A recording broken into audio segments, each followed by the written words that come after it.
Is there anything new, or is it just more of the same? So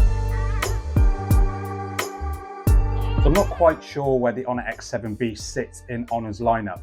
It upgrades in a couple of areas on the X7 and the X7a, but not in others. But one area that it definitely does upgrade in, the display. It's a large 6.8-inch 90Hz 1080p display, up from the 720p of the others, although the same IPS LCD of the X7, whereas the X7a was a TFT display. Overall, the display is nice, but I definitely have seen better at this price. I find the budget Honor displays tend to be a bit more on the dull side compared to displays from Motorola and Samsung, but it's still sharp enough at almost 400 pixels per inch, so still pretty good. And the bezels around three edges of the phone are nice and slim, but you do get the usual thicker bezel on the bottom. And the center punch hole with the 8 megapixel selfie camera is the only intrusion. And this camera produces photos similar to the X7 and X7a, good enough in bright conditions, but don't expect miracles in lower light. So overall, the display is pretty good, and it wasn't noticeable to me using the phone on its own. Putting the phone side by side with, say, a Samsung or a Motorola, the difference is definitely there, but at this price, it's absolutely fine.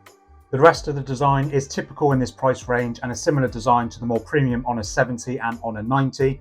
The matte plastic back hides fingerprints well in this emerald green, and at less than 200 grams, it's nice and lightweight.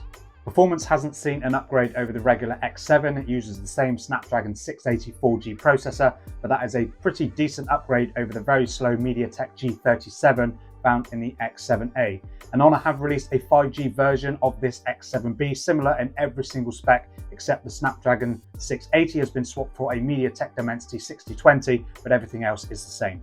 And while performance is on the basic side, paired with 6 gigs of RAM and 128 gigs of storage, it is enough for fluid navigation through the home screen and opening apps. You won't get high-end gaming performance, and multitasking might struggle, but for the basics, using the camera, browsing the web and playing some light games will be absolutely fine. There's also a set of stereo speakers not often found at this price. You also get the option to boost the RAM up to 12 gigabytes using 6 gigabytes of the storage of the phone. And thanks to the efficiency of the Snapdragon 680, 5,330 mAh battery got me 2 full days of pretty moderate use. Of course, a really heavy user could kill this phone in the day. You do get 35 watt charging, up from the 22.5 watt found on those other two models. And as for software, the Honor X7b is running Magic OS 7.2 on top of Android 13. You should get an Android 14 update, but that will likely be the only major update. And you get the usual Honor customization options with themes, wallpapers. You can customize your home screen with widgets and changing the swipe transition. Plenty of ways to really set your phone to how you want it to look.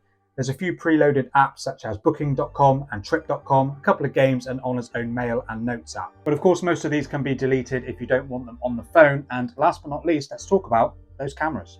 So the Honor X7b gets a similar setup to the X7 and X7a.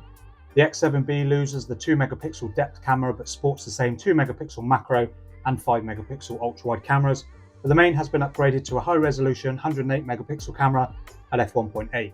And the main camera produces some nice 9-in-1 12 megapixel photos in good lighting with nice amount of detail and natural colours. Certain moving photos the camera did struggle to focus on a subject, lending to an overall blurry result, and you do get nice natural depth of field from that f1.8 aperture.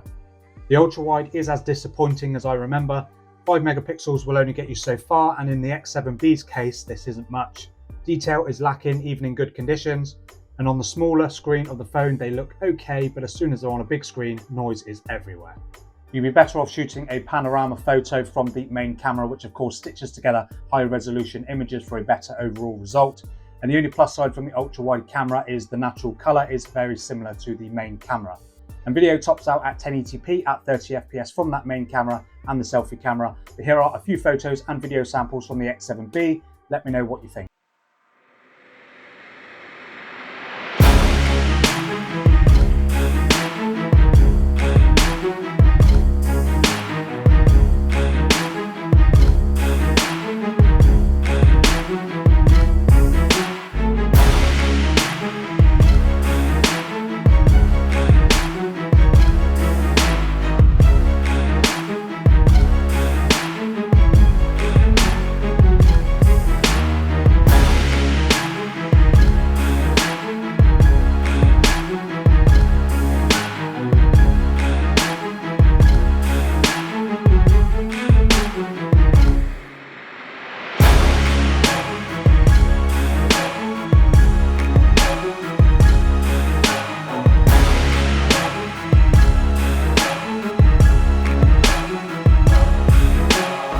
So overall, that's my experience using the Honor X7b, using the phone for the last few weeks. Overall, the design is really nice, the display is nice, and the battery life is incredible. And while performance is on the basic side and it doesn't support 5G, it's been absolutely fine and stutter-free for me, and I think it will be plenty for most people. And unfortunately, the usual downside using a budget Honor device is that camera. While the main camera shoots some nice photos in good lighting, the ultra-wide is about as pants as I remember. And at its current selling price of just 150 quid, the X7b offers a pretty reliable performing phone, if not amazing. But check out my X7 and X7a videos, and I'll see you there.